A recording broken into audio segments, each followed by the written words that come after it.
Il fait nuit sur cette route départementale de Moselle. Un soir d'automne, à la fin des années 80, une Renault rouge s'arrête au bord de la chaussée. Le conducteur baisse sa vitre et aperçoit un homme qui se tient là, le pouce levé, grand et maigre, avec des cheveux longs sales et un sac à dos usé sur l'épaule. L'homme sourit et le conducteur lui demande où il va. « N'importe où », répond l'homme d'une voix calme. « Loin d'ici. » Il monte à l'arrière de la voiture qui redémarre dans la nuit. Le conducteur ne sait pas encore qu'il vient de faire monter la mort. Francis Holm a la fin de la vingtaine et il est né à Metz à la fin des années 50. Il possède un visage qu'on oublie facilement, avec des yeux clairs qui ne fixent jamais vraiment leur cible et une voix douce, presque enfantine. C'est le genre d'homme qu'on croise 1000 fois sans jamais le remarquer vraiment, le genre d'homme qui disparaît dans la foule comme un fantôme. Mais derrière ce visage ordinaire se cache quelque chose de profondément cassé.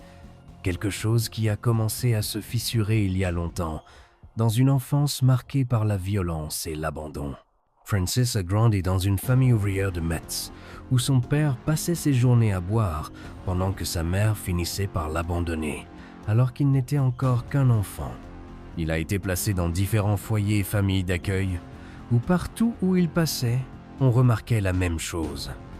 Cet enfant était étrange et ne ressemblait pas aux autres. Il ne jouait jamais avec les autres enfants et passait son temps à parler tout seul dans les coins. Il tuait des animaux dans le jardin et les cachait sous son lit pour des raisons que personne ne comprenait.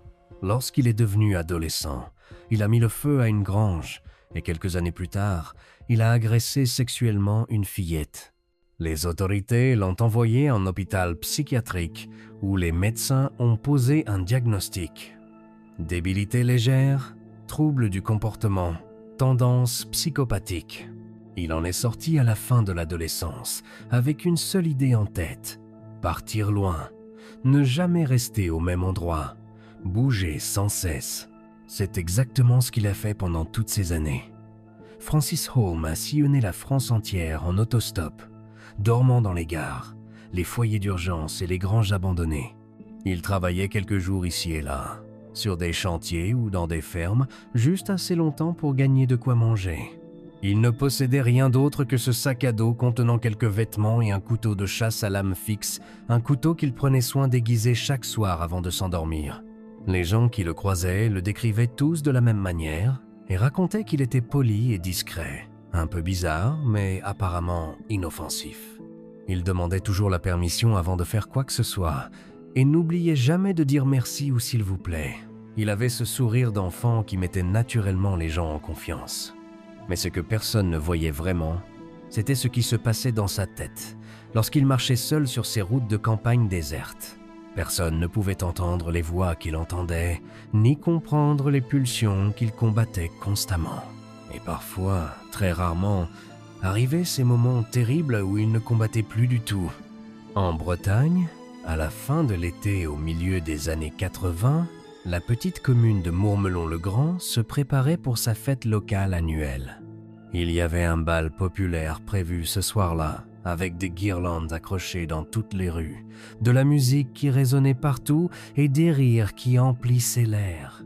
2 enfants, un garçon et une fille d'âge scolaire, jouaient près du terrain de camping municipal alors qu'ils ne devraient pas être là à cette heure tardive et que leurs parents les cherchaient déjà partout. Les enfants avaient trouvé un endroit secret, dans les buissons, où ils avaient construit une cabane avec des branches, et ils jouaient aux explorateurs dans leur refuge. Francis Holm passait par là, en revenant du bal, où il avait bu un peu trop de bière qu'un type lui avait offerte. Il a entendu des voix d'enfants qui résonnaient dans la nuit, et il s'est approché lentement. Les enfants l'ont aperçu et ont immédiatement arrêté de jouer en le fixant avec méfiance. « Qu'est-ce que vous faites là ?» a demandé Francis avec son sourire doux et enfantin.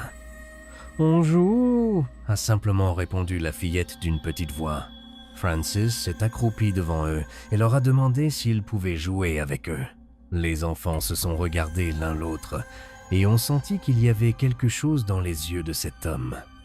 Quelque chose qui n'allait vraiment pas. « On doit rentrer maintenant », a dit le garçon en reculant d'un pas. Le lendemain matin, des promeneurs ont retrouvé les corps des enfants dans les buissons, étranglés, frappés, avec une violence inimaginable. Le visage du garçon était devenu méconnaissable et la fillette avait été violée avant d'être tuée. La scène était d'une violence si inouïe que les gendarmes qui sont arrivés sur place sont restés sous le choc et certains d'entre eux ont même vomi sur le côté. L'enquête a été immédiatement confiée à la brigade criminelle qui a commencé à interroger tous les campeurs présents. Personne n'avait rien vu et personne n'avait rien entendu durant cette nuit terrible. L'affaire a fait la une de tous les journaux locaux pendant des semaines entières avant de se refroidir progressivement, faute de pistes sérieuses. Elle est finalement entrée dans les archives comme tant d'autres affaires non résolues, 2 enfants morts et aucun coupable identifié. Francis Home était déjà très loin de la Bretagne à ce moment-là. Il était monté dans un camion qui roulait en direction de l'Est et il avait quitté la région dès le matin même des meurtres. Dans son sac à dos, il transportait un pull taché de sang qu'il allait jeter dans une poubelle quelques heures plus tard. Dans sa tête, il essayait d'effacer les images de ce qu'il avait fait et il se répétait que ça ne recommencerait plus jamais, que c'était vraiment la dernière fois. Mais au fond de lui, il savait parfaitement que c'était un mensonge. Les années ont continué à passer et Francis a poursuivi sa route interminable. Il traversait la France du nord au sud et de l'est à l'ouest en connaissant toutes les routes secondaires par cœur, tous les meilleurs points de stop et tous les endroits où on pouvait dormir gratuitement. Il avait développé ses propres habitudes au fil du temps avec des routiers qui le prenaient régulièrement et des foyers où on ne posait jamais de questions embarrassantes. Il connaissait aussi les commissariats où on pouvait dormir une nuit dans une cellule quand il faisait trop froid dehors. Francis connaissait très bien la police parce qu'il se faisait arrêter assez régulièrement pour diverses raisons. On l'arrêtait pour des petits vols sans importance, pour du vagabondage, pour de l'exhibitionnisme ou pour des agressions sexuelles considérées comme mineures. Il passait quelques mois en prison, ici et là, avant de ressortir et de repartir aussitôt sur les routes. Les juges qui le voyaient passer devant eux le considéraient comme un pauvre type complètement inoffensif, un simple débile mental qui était incapable de vraiment faire du mal à qui que ce soit. Ils se trompaient tous lourdement. Dans les Ardennes, en plein été quelques années plus tard, une jeune femme faisait du stop sur le bord de la route pour rentrer chez ses parents après avoir passé la soirée chez des amis. Il était très tard dans la nuit et la route était complètement déserte sous la lune. Elle attendait depuis un bon moment quand une voiture s'est finalement arrêtée devant elle. Un homme était seul au volant, il avait la trentaine et il avait l'air parfaitement normal. « Je vais jusqu'à Charleville », a-t-il dit en baissant sa vitre. « C'est parfait pour moi », a répondu la jeune femme avec soulagement avant de monter. Ils ont roulé en silence pendant quelques longues minutes avant que l'homme ne prenne soudainement une route secondaire qui s'enfonçait dans la campagne. « C'est un raccourci que je connais bien », a-t-il expliqué sans la regarder. La jeune femme a commencé à sentir la peur monter en elle et elle a dit qu'elle préférait vraiment rester sur la route nationale. L'homme n'a pas répondu et a continué à conduire comme si elle n'avait rien dit. La route est devenue de plus en plus étroite et de plus en plus sombre à chaque virage. La jeune femme a mis sa main tremblante sur la poignée de la portière et a exigé qu'il arrête la voiture immédiatement pour qu'elle puisse descendre. L'homme a freiné brusquement dans un crissement de pneus. Elle a ouvert la portière à toute vitesse et a commencé à courir de toutes ses forces. Elle entendait l'homme descendre de la voiture derrière elle et se lancer à sa poursuite. Elle a couru droit dans les bois en trébuchant sur les racines et en se relevant aussitôt pour continuer sa course désespérée. Derrière elle, les pas lourds se rapprochaient inexorablement. On a retrouvé le corps de la jeune femme 3 jours plus tard dans un fossé. Elle avait été violée avec une violence extrême, puis étranglée jusqu'à ce que mort s'ensuive. L'enquête a rapidement révélé qu'elle avait été tuée avec un acharnement qui dépassait l'entendement. Il y avait des morsures profondes partout sur son corps et des coups qui avaient été portés longtemps après qu'elle soit déjà morte. Le tueur s'était acharné sur elle pendant un temps interminable et il avait pris tout son temps pour le faire. Les gendarmes ont immédiatement lancé un appel à témoins en pensant que quelqu'un avait forcément vu quelque chose cette nuit-là, une voiture suspecte ou un homme qui se comportait bizarrement. Mais personne ne s'est jamais manifesté et l'affaire s'est rapidement enlisée dans les méandres administratifs. Ce que les enquêteurs ne savaient pas et ne pouvaient pas savoir, c'est que l'homme qui avait tué cette jeune femme n'avait en réalité jamais eu de voiture. C'était Francis Holm qui marchait simplement sur cette route ce soir-là quand il avait aperçu la jeune femme en train de faire du stop. Il s'était caché patiemment dans les buissons et avait attendu le bon moment. Quand une voiture s'était finalement arrêtée pour la prendre, il était monté discrètement à l'arrière pendant que le conducteur parlait avec elle à l'avant. Le conducteur innocent n'avait jamais su qu'il y avait quelqu'un de caché derrière lui pendant tout le trajet. Quand il avait déposé la jeune femme à l'endroit convenu et était reparti dans la nuit, Francis était déjà sorti de la voiture sans un bruit. Il avait ensuite suivi la jeune femme dans l'obscurité. Les meurtres ont continué à se produire régulièrement au fil des années. Ils n'avaient jamais lieu dans la même région et jamais avec le même mode opératoire précis. Parfois c'était une strangulation méthodique, parfois des coups de couteau répétés, parfois des coups de pierre brutaux. Francis s'adaptait constamment à chaque situation nouvelle et utilisait simplement ce qu'il trouvait sur place.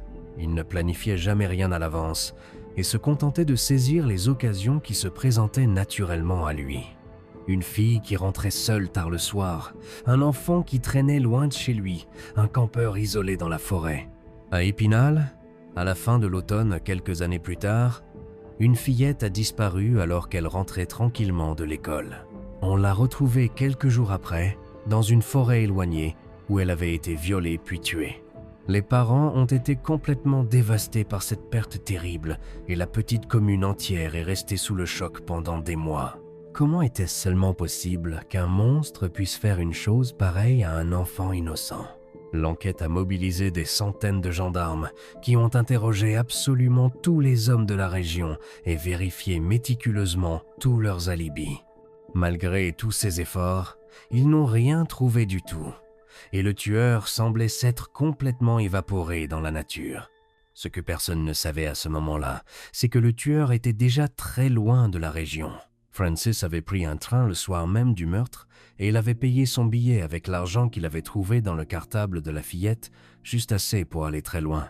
Dans le train qui roulait vers le sud, il dormait profondément, avec la tête appuyée contre la vitre froide. Les autres passagers qui le regardaient distraitement ne voyaient qu'un pauvre type fatigué par la vie et personne ne pouvait deviner ce qu'il venait de faire. Personne ne pouvait imaginer la vérité.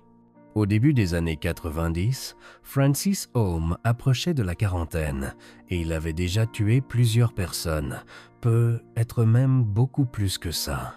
Il ne comptait plus vraiment ses victimes et dans sa tête, tout se mélangeait de façon confuse.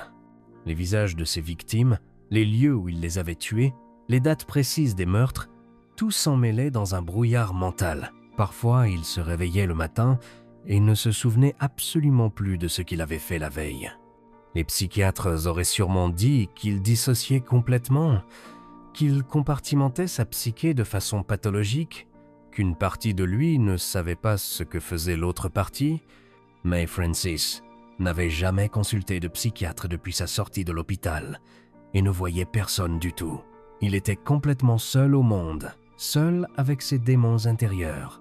Un jour, il a finalement fait une erreur dans son parcours. Une petite erreur apparemment insignifiante qui allait pourtant tout changer. Dans la Marne, pendant un été du début des années 90, Francis se trouvait dans un foyer d'urgence où il partageait sa chambre avec un autre vagabond, un type qu'il ne connaissait pas du tout. Ils ont bu ensemble pendant toute la soirée et Francis est devenu complètement ivre. Il a commencé à parler de façon décousue et à raconter des choses qu'il n'aurait jamais dû dire. « J'ai fait des choses terribles », disait-il d'une voix pâteuse. « Des choses vraiment horribles. » L'autre type ne l'écoutait pas vraiment parce qu'il était habitué aux délires incompréhensibles des clochards et que tout le monde racontait n'importe quoi quand il avait tué. Trop bu. Mais Francis insistait lourdement et continuait à parler. « J'ai tué des gens de mes propres mains, des enfants innocents et des femmes. » Il donnait des détails précis des noms de villes, des descriptions de scènes. L'autre type commençait à être sérieusement mal à l'aise en l'écoutant. « Ferme-la maintenant, lui disait-il avec agacement. Tu racontes vraiment n'importe quoi. » Mais Francis continuait encore et encore en souriant de ce sourire étrange qu'il avait parfois, avec ce regard complètement vide. Le lendemain matin, le type est allé voir le directeur du foyer pour lui raconter ce qu'il avait entendu. Il y a un mec vraiment bizarre qui dit qu'il a tué plein de gens. Le directeur a haussé les épaules avec lassitude. C'est juste un mythomane comme les autres. Ils sont tous mythomanes dans cet endroit. Mais le type insistait en expliquant que ce n'était pas pareil. Il a donné des détails très précis, des vraies informations qui semblaient réelles. Le directeur a fini par soupirer avec résignation. « Bon d'accord, je vais appeler la police pour qu'ils viennent vérifier. Mais ne vous faites vraiment pas d'illusions. » La police a envoyé quelques agents pour interroger Francis dans le foyer. Ils lui ont posé des questions sur ce qu'il avait raconté la veille, mais il niait absolument tout. « J'ai rien dit de tout ça. J'étais complètement bourré. Et je racontais vraiment n'importe quoi. » Les agents ont quand même pris note de ces déclarations contradictoires avant de repartir. Le rapport qu'ils ont rédigé a fini dans un tiroir quelconque, et personne n'a jamais fait le lien avec les affaires non résolues. Personne n'a pris la peine de vérifier ces dires.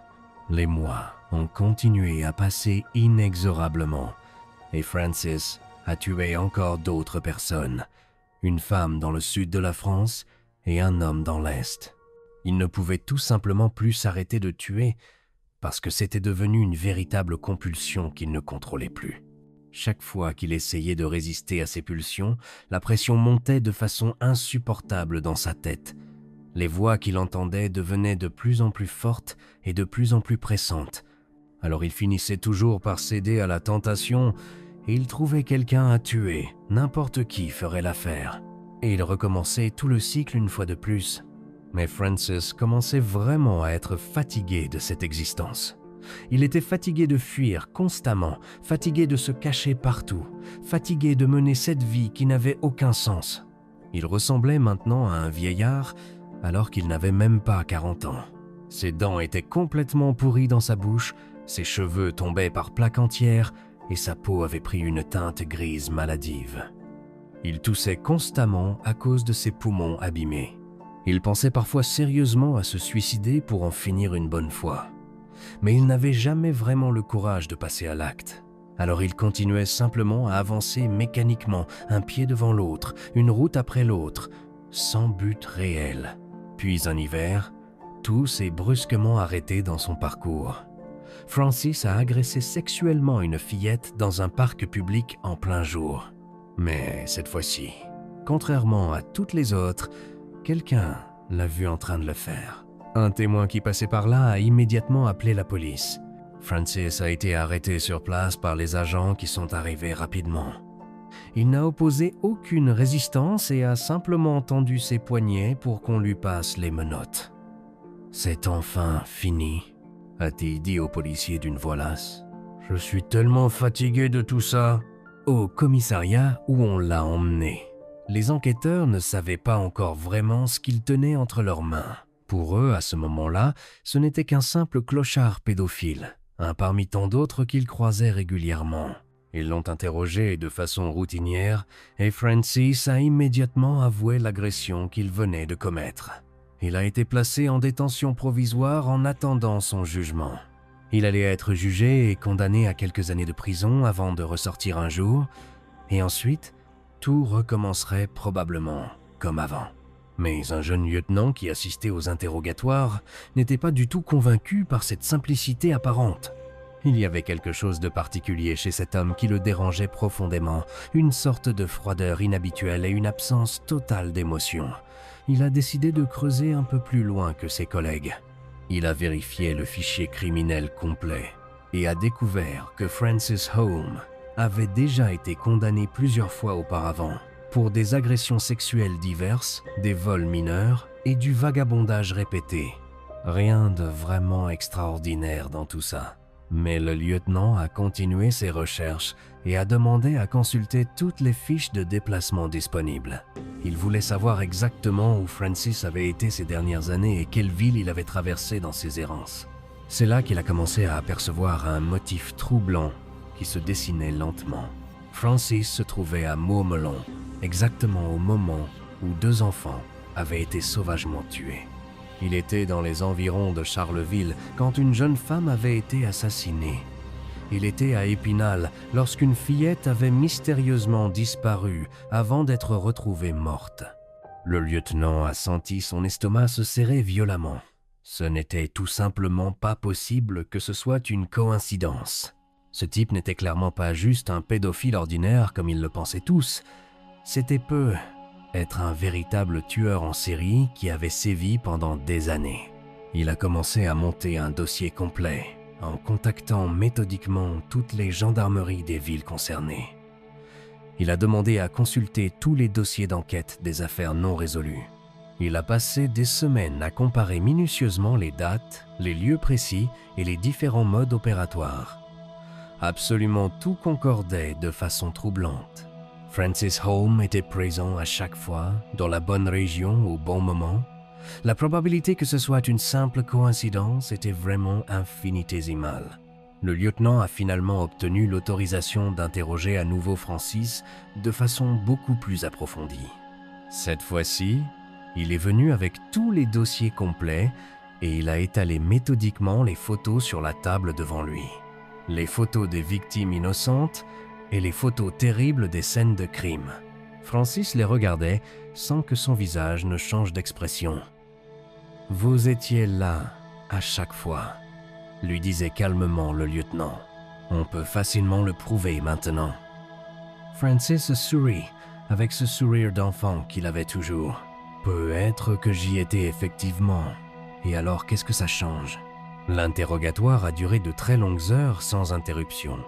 Le lieutenant alternait habilement entre la pression psychologique et la douceur compréhensive.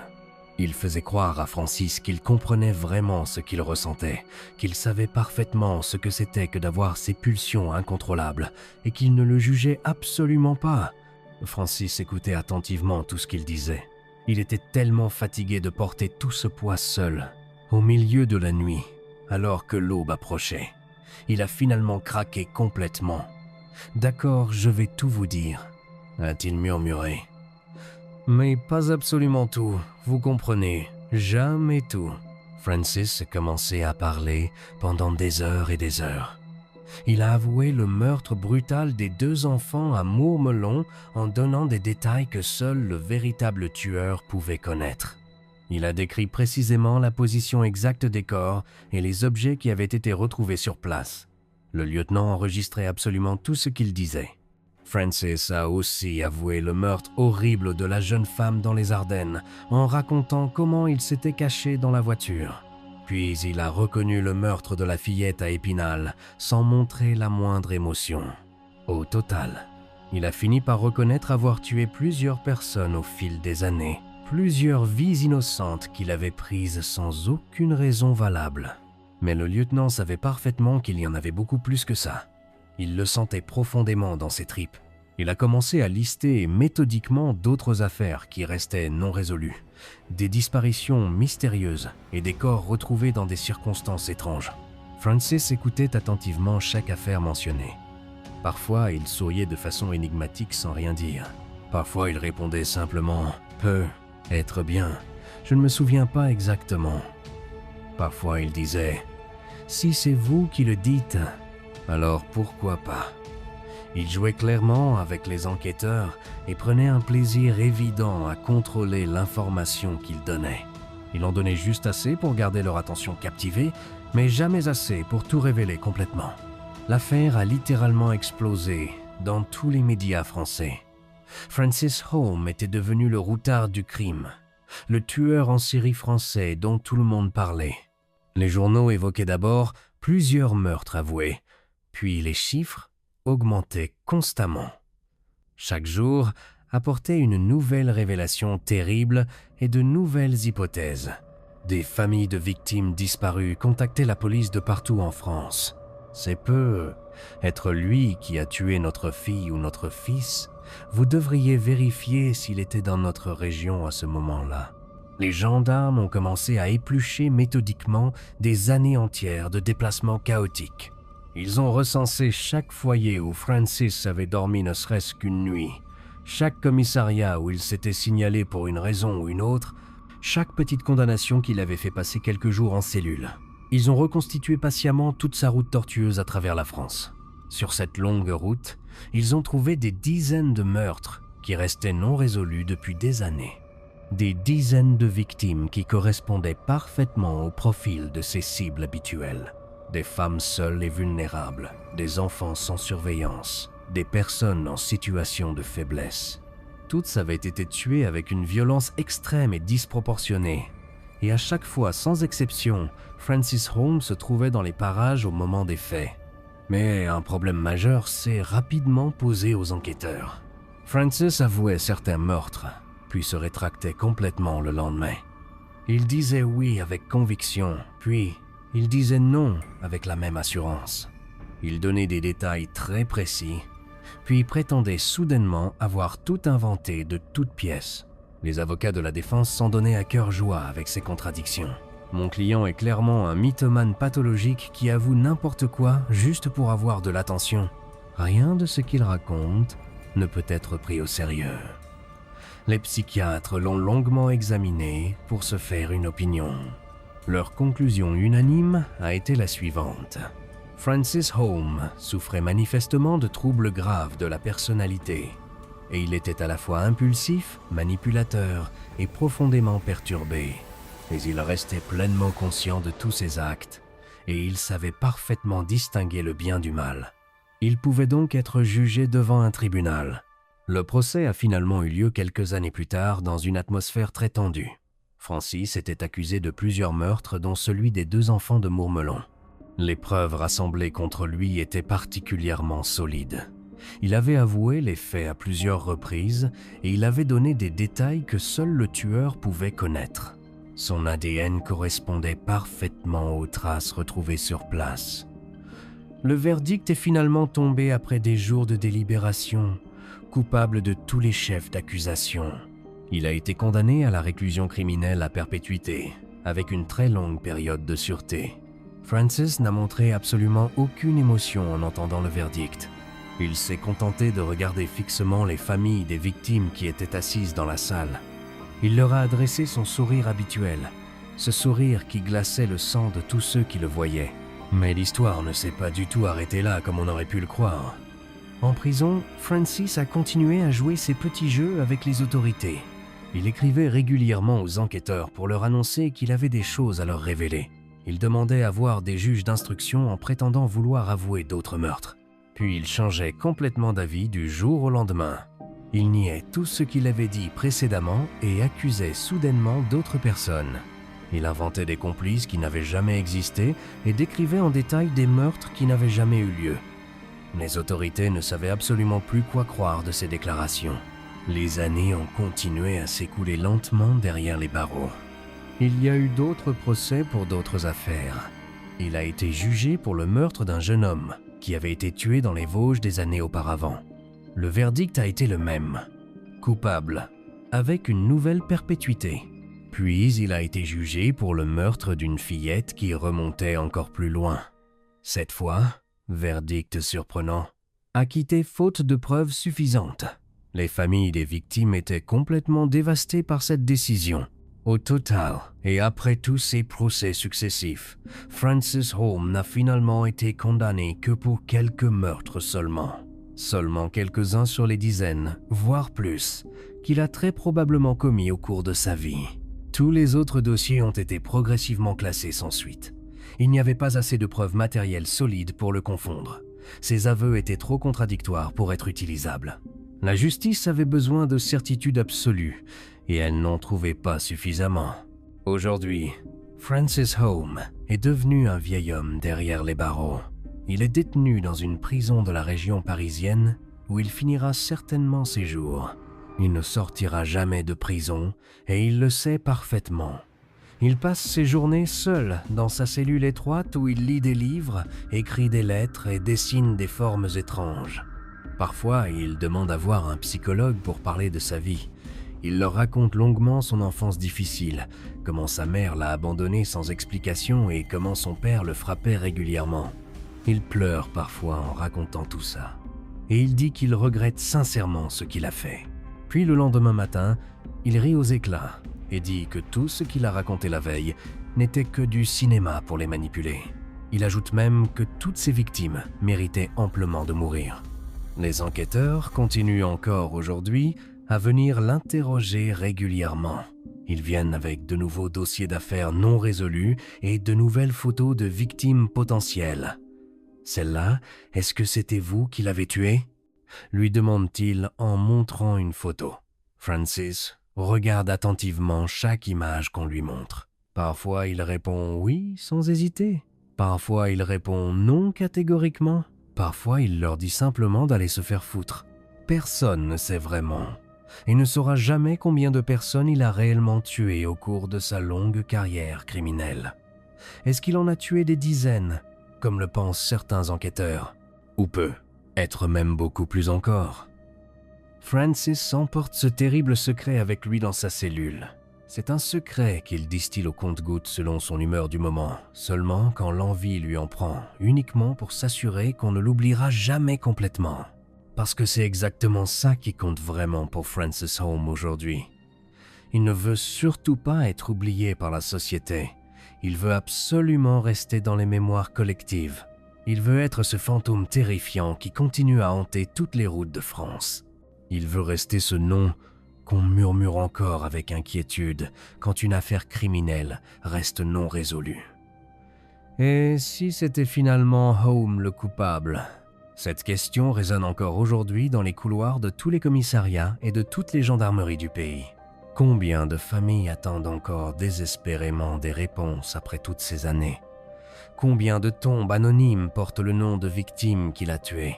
Combien de mères ne savent toujours pas ce qui est vraiment arrivé à leur enfant disparu? Combien de frères, de sœurs et de pères continuent à chercher la vérité sans jamais la trouver? Francis Holmes connaît parfaitement toutes ces réponses qu'il cherche.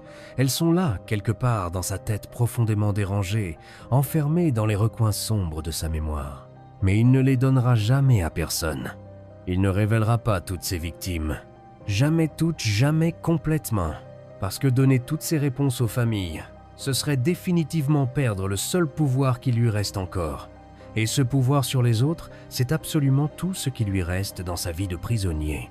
Dans les années 80 et 90, il y a eu littéralement des centaines de meurtres qui sont restés non résolus partout en France. Des corps ont été retrouvés abandonnés au bord des routes désertes, cachés dans des forêts profondes ou jetés dans des champs isolés. Il y a eu tellement de disparitions qui n'ont jamais trouvé d'explication satisfaisante. La police de cette époque n'avait absolument pas les moyens techniques dont elle dispose aujourd'hui.